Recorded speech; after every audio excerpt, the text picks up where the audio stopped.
Iya teman-teman, terima kasih Anda masih tetap setia di channel ini. Menyambung video saya sebelumnya, di mana saya sempat sebutkan tentang kata kunci alam pikiran bawah sadar. Ya, mungkin Anda masih bingung dengan apa yang saya maksud dengan kata kunci tersebut. Dalam video kali ini, teman-teman, saya ingin menjelaskan lebih detail apa yang saya maksud dengan kata kunci alam pikiran bawah sadar.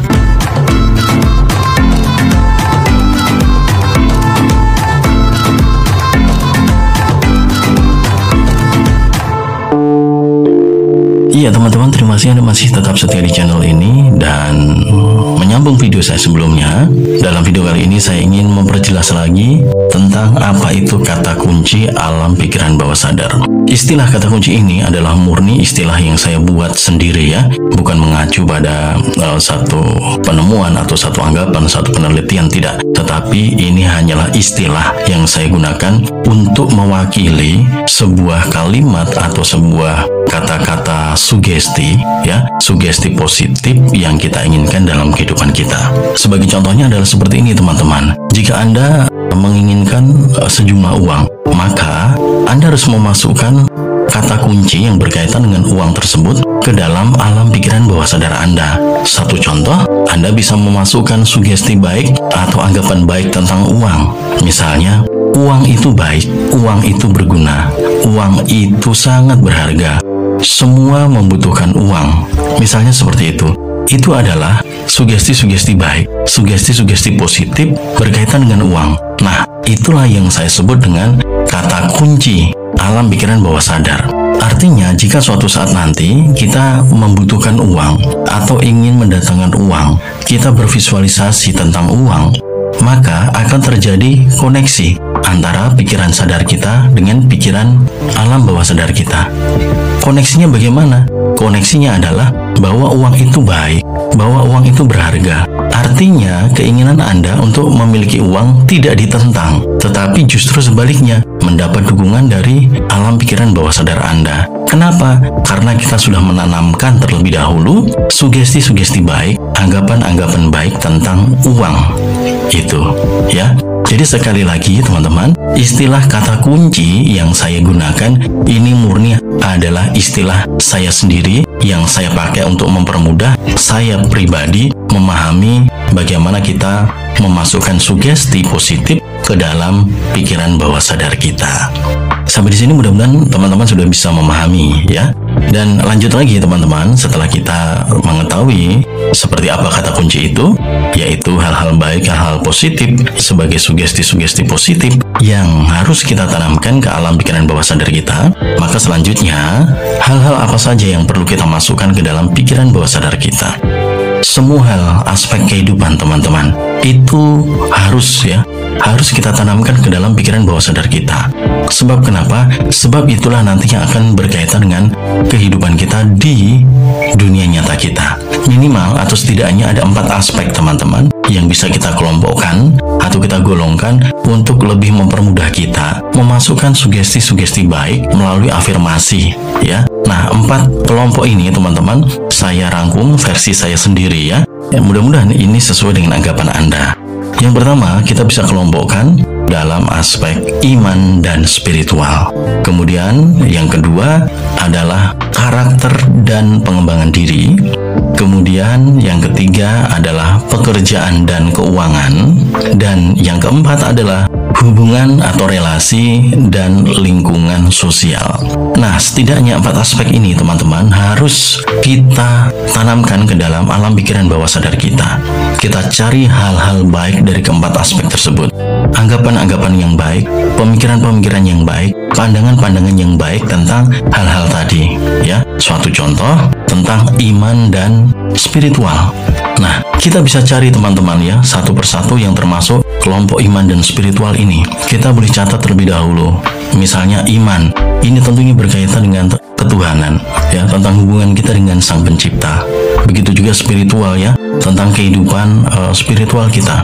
Nah, kita cari kata-kata baik, hal-hal positif, kita tuliskan. Di mana hal itulah nantinya akan kita masukkan ke dalam alam pikiran bawah sadar kita melalui kegiatan afirmasi. Contohnya, Tuhan itu baik, Tuhan itu maha agung, Tuhan maha penolong, Tuhan senantiasa mencintai saya, Tuhan itu adalah penolong saya, Tuhan Maha Kuasa, Tuhan Maha Segalanya, ya. Atau mungkin yang lain, saya senantiasa percaya akan kuasa Tuhan. Saya selalu mendapat berkah dari Tuhan. Tuhan selalu membimbing saya, dan lain sebagainya, dan lain sebagainya. Itu salah satu contoh saja. Ada banyak hal yang bisa Anda tuliskan sebagai afirmasi baik, ya, sebagai sugesti-sugesti baik bagi kehidupan Anda. Versi Anda sendiri, teman-teman. Masing-masing orang tentunya mempunyai pandangan yang berbeda. Nah, teman-teman, setelah kita menuliskan hal-hal baik, ya, dari aspek-aspek tadi, maka mulailah kita untuk memasukkan itu ke dalam alam pikiran bawah sadar kita. Dalam hal ini atau dalam video ini, teman-teman, saya mengajak Anda untuk memasukkannya dengan cara berafirmasi. Afirmasi ini seharusnya kita lakukan memang tiap hari, malam sebelum berangkat tidur, dan pagi setelah kita bangun tidur. Ini penting, teman-teman. Afirmasi ini menjadi dasar dari aspek-aspek kehidupan yang kita inginkan dalam kehidupan nyata kita, ya. Nah, ketika kita sudah banyak memasukkan sugesti-sugesti baik, anggapan-anggapan baik ke dalam alam pikiran bawah sadar kita, itu akan lebih mempermudah kita dalam mendapatkan apa yang kita inginkan, ya. Nah, caranya bagaimana? Caranya dengan melakukan repetisi atau pengucapan secara berulang, teman-teman. Ada 3 teknik sebenarnya yang bisa kita lakukan. Ini juga berdasarkan rangkuman saya, ya. Yang pertama, teman-teman, kita bisa melakukan afirmasi dengan kita menuliskan kata-kata positif, ya, hal-hal baik, sugesti-sugesti baik, sugesti-sugesti positif, ya, kita tuliskan, kemudian kita baca ulang. Kita baca berulang-ulang. Intinya, afirmasi akan lebih mudah diterima atau sugesti akan lebih mudah diterima oleh pikiran bawah sadar kita ketika di situ ada repetisi, ada pengulangan. Semakin kita ulang, semakin cepat hal tersebut diterima oleh pikiran bawah sadar kita. Itu yang pertama, kita menulis dan kita membaca ulang. Yang kedua, kita bisa merekam, teman-teman, kemudian kita bisa mendengarkan berulang-ulang. Nah, kedua teknik ini, menulis atau mendengarkan, ini biasa saya sebut sebagai afirmasi pendobrak. Kenapa saya sebut sebagai afirmasi pendobrak? Karena dalam afirmasi ini kita akan berbenturan dengan pikiran sadar kita. Oleh karena itu, perlu adanya pengulangan. Terus kita ulang terus. Ya, adanya repetisi, ya, secara terus-menerus, ini akan bisa mendobrak pikiran sadar kita, ya, dan kemudian memasukkannya ke dalam alam pikiran bawah sadar kita, ya. Kemudian yang ketiga, yang biasa saya sebut sebagai afirmasi penyusup, yaitu kita memasukkan afirmasi, memasukkan sugesti melalui visualisasi, ya. Jadi kita bervisualisasi terlebih dahulu, atau kita membayangkan terlebih dahulu, kita berimajinasi, ya, kita membayangkan terlebih dahulu dalam pikiran kita apa yang menjadi keinginan kita.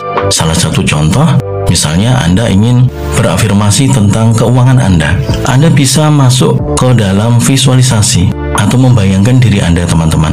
Diri Anda sebagai orang yang memiliki uang. Nah, seketika saat Anda bervisualisasi, teman-teman, Anda akan melihat diri Anda. Mungkin diri Anda sedang membawa uang banyak. Disitulah kemudian kita langsung ucapkan afirmasi, dibarengi dengan rasa syukur. Anda langsung ucapkan, terima kasih Tuhan, saya memiliki banyak uang.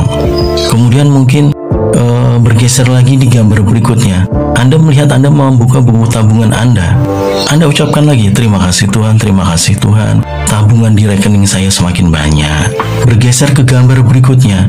Mungkin Anda mulai keluar dari bank mungkin, ya. Kemudian Anda memasukkan uang dalam koper Anda ke mobil. Terima kasih Tuhan, saya mempunyai mobil pribadi yang bagus. Nah, afirmasi tadi, teman-teman, yang kita dapatkan dari gambar-gambar visualisasi tadi, itu akan lebih mudah masuk ke dalam alam pikiran bawah sadar kita, tanpa harus berbenturan dengan pikiran sadar kita. Sebab kita bermain di alam pikiran bawah sadar, ya, bukan bermain di alam nyata.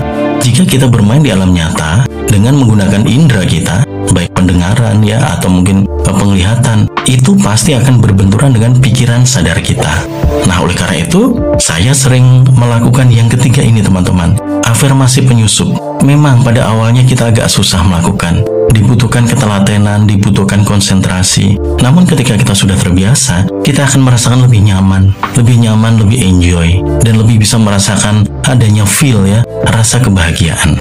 Itu. Anda boleh menggunakan teknik mana saja, atau bahkan di luar teknik ini yang Anda kuasai, yang sering Anda lakukan, saya pikir itu juga menjadi satu cara yang baik untuk memasukkan sugesti baik, hal-hal baik, anggapan-anggapan baik ke dalam alam pikiran bawah sadar kita. Tapi intinya pada video kali ini, mudah-mudahan Anda sudah bisa memahami teman-teman betapa pentingnya afirmasi dalam kehidupan kita. Kumpulkan sebanyak-banyaknya teman-teman anggapan-anggapan baik ya dalam kehidupan Anda tentang hal apapun yang Anda inginkan dalam kehidupan Anda. Kumpulkan sebanyak-banyaknya, masukkan sebanyak-banyaknya ke alam pikiran bawah sadar Anda. Nah, saya biasanya hanya menggunakan kata kunci, tidak terlalu panjang, tidak terlalu bertele-tele, tetapi singkat, jelas, dan mudah dipahami oleh alam pikiran bawah sadar kita. Ya, mudah-mudahan Anda bisa memahami teman-teman inti dari video ini. Jika ternyata mungkin Anda memang belum bisa memahaminya, silahkan Anda bisa tuliskan di kolom komentar. Nanti akan saya buatkan lagi yang mungkin sesuai dengan apa yang Anda inginkan, agar Anda bisa lebih mampu memahami apa yang saya maksudkan, ya. Sekali lagi terima kasih teman-teman, mudah-mudahan tidak ada kebingungan lagi tentang apa itu kata kunci alam pikiran bawah sadar. Ini hanyalah istilah yang saya gunakan secara pribadi, ya. Hanya saya gunakan untuk pribadi saya dan kemudian saya bagikan kepada Anda, ya. Bukan untuk membandingkan dengan yang lain, tidak. Anda sah-sah saja, Anda boleh saja menggunakan istilah sesuai dengan anggapan Anda, ya. Sekali lagi terima kasih teman-teman, Anda sudah menyimak dan selalu mendukung channel ini. Jika Anda tidak berkeberatan, jika Anda anggap ini baik untuk orang lain, mari kita bagikan video ini ke teman-teman yang lain. Jangan lupa subscribe, ya, dan jika Anda suka, Anda boleh tekan tombol like. Sekali lagi terima kasih teman-teman sudah menyimak, dan akhir kata, salam sukses dan salam sehat selalu untuk Anda dan keluarga Anda.